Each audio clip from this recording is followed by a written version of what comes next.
మాజీ ప్రధాని వాజ్పేయి గారి శత జయంతి ఇటీవలే జరిగింది. సగటు రాజకీయ నాయకులతో పోల్చితే వాజ్పేయి గారి వ్యక్తిత్వం పూర్తిగా భిన్నమైంది. ఎదుటి వ్యక్తికి ఆయన ఇచ్చే గౌరవానికి కూడా కొన్ని ప్రాతిపాదికలు ఉంటాయి. ఎదుటి వారి వద్ద ఉన్న డబ్బునో వారి దర్పాన్నో చూసి కాకుండా ఉన్నతమైన వ్యక్తి అనిపిస్తే చాలు. ఆ వ్యక్తిని వాజ్పేయి గారు గౌరవించే విధానమే వేరు. వాజ్పేయి గారు ఎవరి కాళ్లకైనా నమస్కరించిన సందర్భాలు చాలా అరుదు. అందులోనూ ప్రధానిగా ఉండగా అలాంటివి దాదాపుగా జరగవు.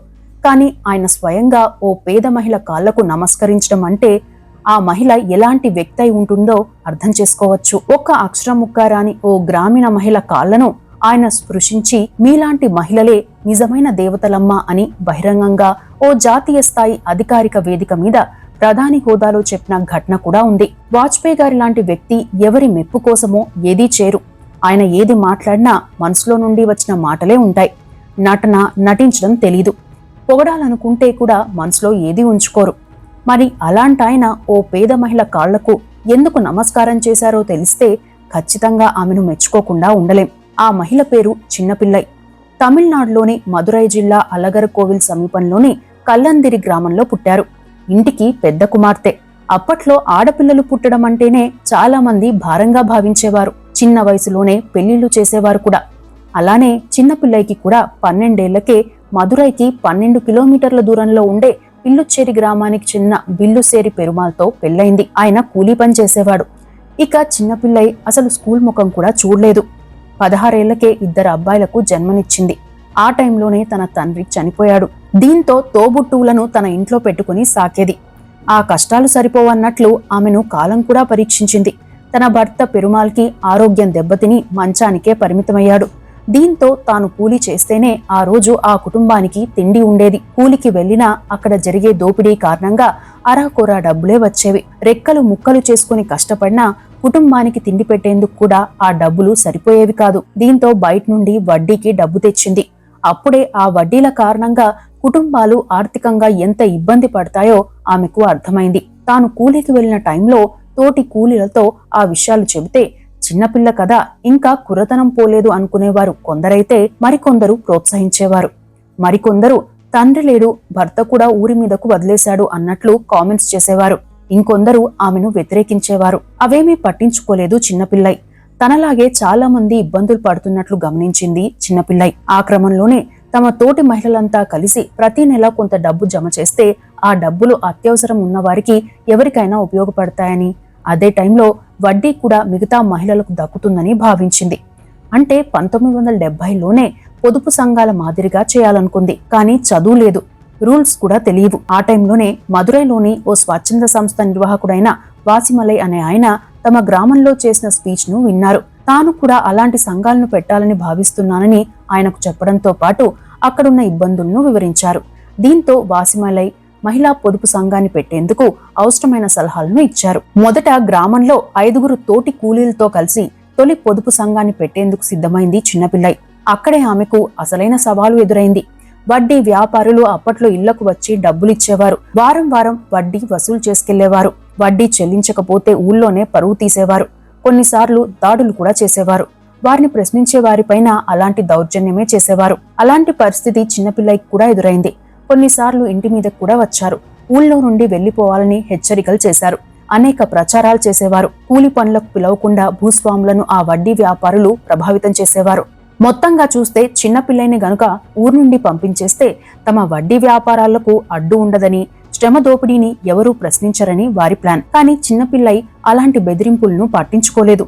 అప్పటికే తనతో పాటు కలిసి నడిచేందుకు ముందుకు వచ్చిన ఆ 5 సభ్యుల్లో ధైర్యం నింపి 6 నెలల పాటు ఆ 5తోనే కళింజియం సంఘం పేరుతో పొదుపు చేయించారు. కానీ బ్యాంకులోనూ సమస్యలు ఎదురయ్యాయి. బ్యాంకులోనూ హేళనగా చూసేవారు. వాటిని తట్టుకుంటూనే చిన్నపిల్లై 6 నెలల పాటు పొదుపు చేశారు. ఆ ఖాతాలో నుండి అత్యవసరమైన వారికి ఆ డబ్బుని ఇచ్చేవారు. అది కూడా పిల్లల చదువులు, ఆరోగ్యం లాంటి వాటి కోసం ప్రియారిటీగా పెట్టుకునేవారు. వారిని చూసి గ్రామంలోనే మరో 8 మంది తాము కూడా ఆ సంఘంలో చేరతామని చెప్పడం ఆమె జీవితాన్ని మలుపు తిప్పింది. అలా 14 మందితో కలిసి పొదుపు సంఘాన్ని స్థాపించారు. దీంతో వడ్డీ వ్యాపారుల్లో మళ్లీ కలకలం మొదలైంది. సంఘాల్లో పనిచేస్తున్న వారిపై రకరకాల ఆరోపణలు చేసేవారు. పార్టీల రంగు పులిమేవారు. దీంతో వీరిని కూలీ పనులకు పిలవడాన్ని కూడా తగ్గించారు.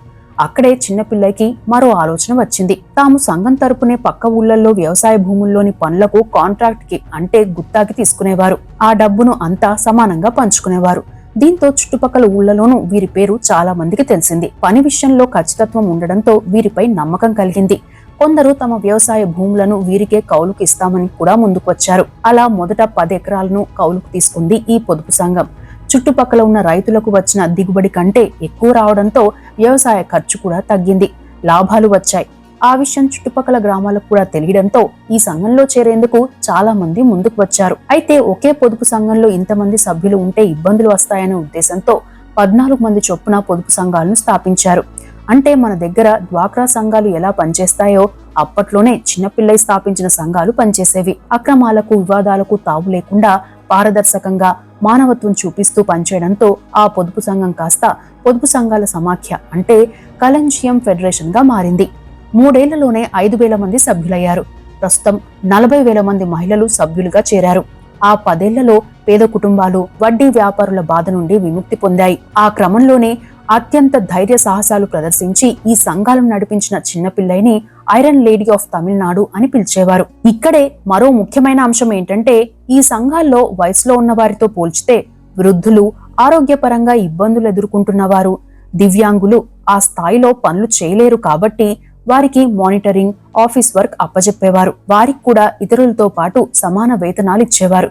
దీంతో మదురైలో అత్యంత శక్తివంతమైన మహిళగా ఎదిగారు చిన్నపిల్లై. మహిళా కార్మికులు పనిచేస్తున్న సంస్థల్లో సమస్యలు వచ్చినప్పుడు వారి తరపున న్యాయమైన డిమాండ్ల పరిష్కారానికి కూడా కృషి చేసేవారు.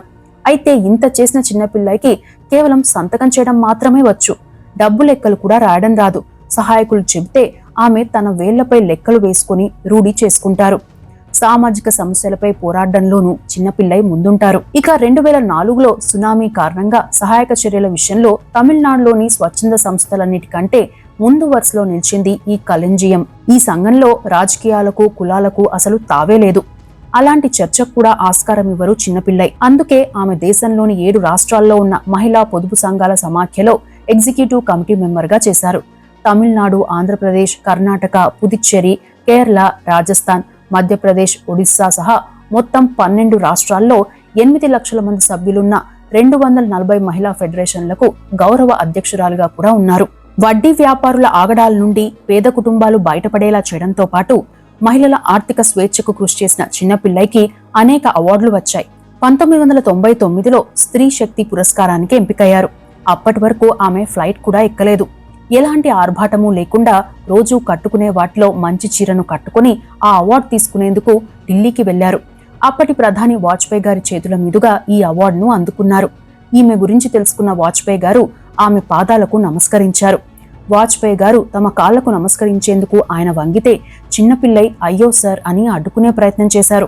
అప్పుడు వాజ్పేయి గారు ఆమె కళ్ళల్లోకి చూస్తూ మీలాంటి వాళ్ళు నిజంగా దేవతలు అని వ్యాఖ్యానించారు. ఇక అక్కడ వేదిక మీద ఉన్న మిగతా అతిథులు, కేంద్ర అధికారులు, మంత్రులు ఆశ్చర్యంతో చూస్తుండిపోయారు. ఇక ప్రధాని వాజ్పేయి గారు ఆమె గురించి చెప్పాక చిన్నపిల్లై అక్కడే కన్నీళ్లు పెట్టుకుంది.